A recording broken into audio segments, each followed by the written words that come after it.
चांद सी महबूबा हो मेरी, कब ऐसा मैंने सोचा था। हाँ तुम बिल्कुल वैसी हो जैसा मैंने सोचा था।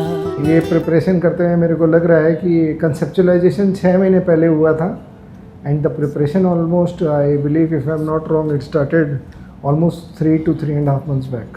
3.5 महीने हो गए सारी बट प्रिपरेशन। माइंड में 2 साल पहले से चल रहा है कि 2 साल बाद में 50th है। बट हम लोग ये चीज़ में क्लैरिटी था कि हमें celebrate पापा करना है। मम्मी का 50th एनिवर्सरी आ रही है, सो विल सेलिब्रेट इट। जैसा मैंने सोचा था। देखिए मेरे लिए बहुत केयरिंग है।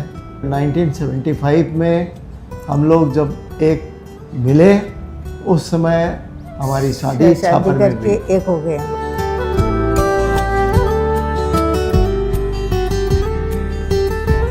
As a person my father has been a very simple person.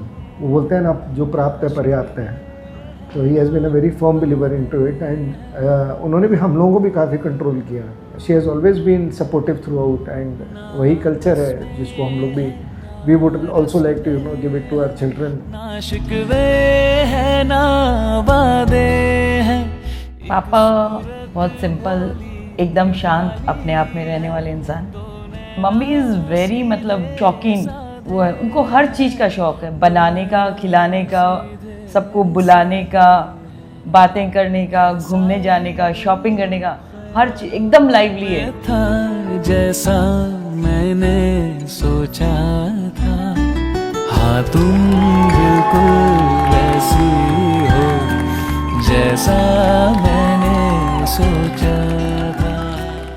Means he is very caring, और हमेशा ही उनको कभी मैंने बहुत टेम्पर में या गर्म होते हुए नहीं देखा है। बहुत कूल वे में ही कीप्स ऑन फ्लोइंग। मम्मी के बारे में मैं ये कहना चाहूँगा कि मैं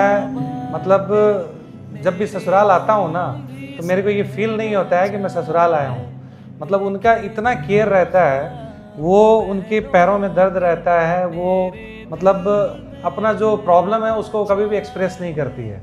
बट वो हर थोड़ी देर में क्या खाओगे, क्या पियोगे, वो इतनी केयरिंग है ना कि उनको उस केयर के पीछे अपनी प्रॉब्लम दिखती ही नहीं है। मम्मी पापा, आप मुझे ऐसे ही हमेशा प्यार करते रहो और ऐसे ही मेरा लाड लडाते रहो, मुझे खूब सारा पैम्परेशन देते रहो। आई love you mummy papa. I have always loved him, I will always love him, I love you lot. कभी सामने बोल नहीं पाया मैं, सो आई लव यू पापा। जैसा मैंने सोचा था। आज के प्रोग्राम में हमारे बच्चे हैं, वो हमारे लिए डांस परफॉर्म कर रहे हैं, और उनका डांस कल भी देखा था मैंने, प्रैक्टिस के समय भी देखा था। बहुत अच्छा डांस कर रहे हैं। हमारी जो पोतियां है, पोता है, बहुत बढ़िया डांस कर रहे हैं।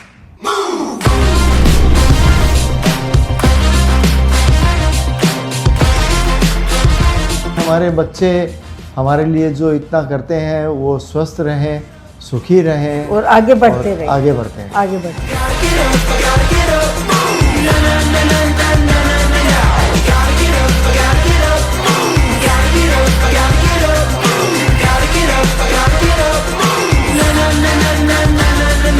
मेरे दादू दादी से बेटर कोई हो ही नहीं सकता। उनके बारे में जितना बोले उतना कम है। आप लोग तो जानते ही हो दादू दादी की कितना ख़राब हूँ मैं एक्सप्रेस करने में, बट आप ये भी जानते हो कि हम सब आपसे बहुत प्यार करते हैं। नानी आपके हाथों के खाने जिसका पेट में खाने का मन भी नहीं करेगा वो भी खा लेगा। और नानू, आप चाहे जितना ही मजाक कर लो, हम आपसे उतना ही प्यार भी करते हैं। हैप्पी 50th दादा दादी, I love you the most. दादी जैसा खाना तो इस दुनिया में कोई बना ही नहीं सकता है। हैप्पी 50th एनिवर्सरी दादू दादी, I love you so much. दादू दादी ने मुझे सब सिखाया है मेरी लाइफ के बारे में, और how to go through every phase of everything. Happy 50th anniversary नानू नानी, I love you very much. I would like to thank Mummy Papa for taking me into their family. I'm really blessed to have them as parents. Thanks a lot. God bless them. Papa Mummy would be that enjoy your life, be together, be very very happy, and pursue some new hobbies which both of you can be really fond of. फूलों की रानी, बहारों की मलिका, तेरा मुस्कुराना कुराना गजब ढा गया।